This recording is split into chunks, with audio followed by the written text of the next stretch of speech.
नमस्कार दोस्तों, स्वागत है आप सबका हमारे हिंदी ज्ञान बोध चैनल में। दोस्तों हम करंट अफेयर की सीरीज़ कर रहे थे, तो आज जो है 10 अगस्त और 10 अगस्त को कौन-कौन से करंट अफेयर के प्रश्न बन रहे हैं, उन सारे प्रश्नों को आज के इस वीडियो में हम करने वाले हैं।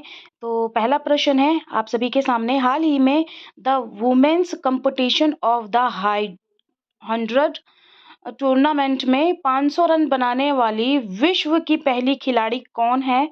तो वो है स्मृति मंधाना। तो ध्यान में रखिएगा, खेल विभाग से प्रश्न पूछा जा सकता है।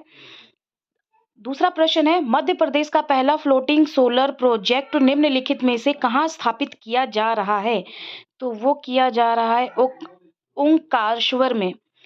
तो ये भी ध्यान में रखिएगा। अगला प्रश्न है, और ओंकारेश्वर के संबंधित जो नोट है थोड़ा सा मैंने यहाँ पे मेंशन किया है। मध्य प्रदेश में 80 मेगावाट का पहला floating solar project Omkareshwar reservoir में स्थापित किया जा रहा है। अगला जो प्रश्न बनता है, अगस्त 2023 में भारतीय तटरक्षक बल के नव नियुक्त अपर महानिदेशक निम्नलिखित में से कौन है? तो ये हैं एस परमेश। अगला जो प्रश्न बनता है, देश के लिए अपना जीवन न्यौछावर करने वाले वीरों को श्रद्धांजलि देने के लिए मेरी माटी मेरा देश अभियान का अखिल भारतीय शुभ आरंभ 9 अगस्त से निम्नलिखित किस मंत्रालय द्वारा किया गया है? तो ये किया गया है संस्कृति मंत्रालय द्वारा। अगला जो प्रश्न बनता है, वित्त मंत्रालय ने हाल ही में निम्नलिखित किस नवरत्न कंपनी को अपग्रेड कर महारत्न कंपनी का दर्जा दिया है? तो ये दिया है ऑयल इंडिया ने।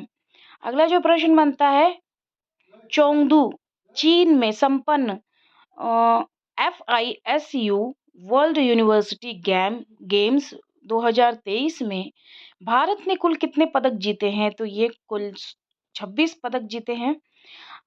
अगला जो प्रश्न बनता है, भारत ने वर्ष 2030 तक गैर जीवाश्म ईंधन स्रोतों से कितना गीगावाट बिजली क्षमता हासिल करने का लक्ष्य निर्धारित किया है? 2030 तक भारत ने वर्ष 2030 तक कितना गीगावाट बिजली क्षमता हासिल करने का निर्णय लिया है, निर्धारित किया है? तो ये किया है 500 गीगावाट।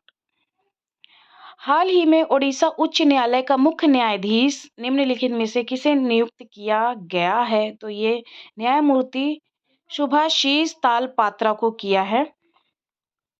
अगला जो प्रश्न बनता है वो है, भारतीय मूल के वैभव तनेजा को निम्नलिखित में से किस कंपनी का मुख्य वित्तीय अधिकारी नियुक्त किया गया है?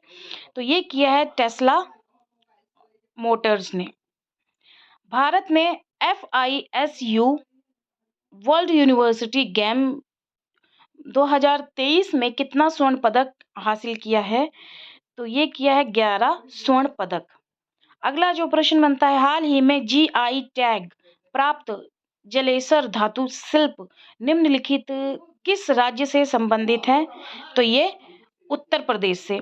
अगला जो प्रश्न बनता है, हाल ऑयल इंडिया कंपनी को वित्त मंत्रालय द्वारा महारत्न का दर्जा देने के बाद कुल महारत्न कंपनियों की संख्या वर्तमान में कितनी हो गई है? तो ये हुई है 13। अगला जो प्रश्न बनता है, सिंह के संरक्षण एवं सुरक्षा and conservation and protection of line और प्रकृति में उसके महत्व के बारे में जागरूकता बढ़ाने के लिए विश्व सिंह दिवस कब मनाया जाता है? तो ये 10 अगस्त को मनाया जाता है। 14 वर्ष 2023 के लिए विश्व आदिवासी दिवस का थीम क्या है?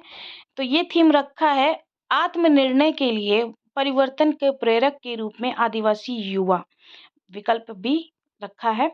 अगला जो प्रश्न बनता है, साइबर सुरक्षा को मजबूत करने के लिए भारत के रक्षा मंत्रालय ने देश में विकसित किस ऑपरेटिंग सिस्टम का इस्तेमाल करने का निर्णय लिया है? तो ये किया है किस ऑपरेटिंग सिस्टम का? तो माया का।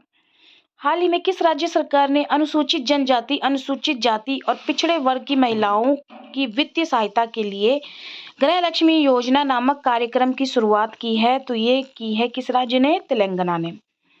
अगला जो प्रश्न बनता है, हाल ही में किस देश ने मीडिया और सोशल मीडिया पर होमोसेक्सुअलिटी शब्द के व्यवहार पर पाबंदी लगा दी है, तो इराक देश ने लगा दी है। हाल ही में किस राज्य सरकार ने एक जिला एक उत्पाद योजना लागू किया है, तो किस राज्य सरकार ने, तो गुजरात ने। अगला जो प्रश्न बनता है, हाल ही में कौन सी राज्य सरकार 6,134 करोड़ रुपए की लागत से बांध बनाने की योजना बना रही है, तो ये हरियाणा राज्य सरकार कर रही है। अगला जो प्रश्न बनता है, हाल ही में G20 सदस्य देशों को समर्पित विशेष कला प्रदर्शनी कहाँ शुरू होगी, तो ये पटना में होगी। अगला जो प्रश्न बनता है, हाल ही में केंद्र रक्षा मंत्री राजनाथ सिंह ने कहाँ 132वें टूरंट कप का उद्घाटन किया है, तो ये असम में किया है। किसने जन्म और मृत्यु पंजीकरण को सरल बनाने और इसे डिजिटल बनाने वाले विधेयक को मंजूरी दे दी है, तो ये दे दी है सांसद ने। अगला जो प्रश्न बनता है, हाल ही में केंद्र सरकार ने डिजिटल उपकरणों के आयात पर प्रतिबंध को कितने दिनों तक टाल दिया है, तो ये 31 अक्टूबर तक टाल दिया है। तो अगला प्रश्न है जो, हाल ही में किस राज्य में लू के कारण सबसे अधिक मौतें दर्ज की गई हैं, तो ये केरल में की हैं। हाल ही में किस राज्य में गोधन न्याय योजना के हितग्राहियों को 15 करोड़ रुपए जारी किए हैं, तो ये छत्तीसगढ़ सरकार ने। हाल ही में किस राज्य में पहली बार लुप्त प्राय हिमालय गिद्ध का सफल प्रजनन किया गया है, तो ये असम में किया है।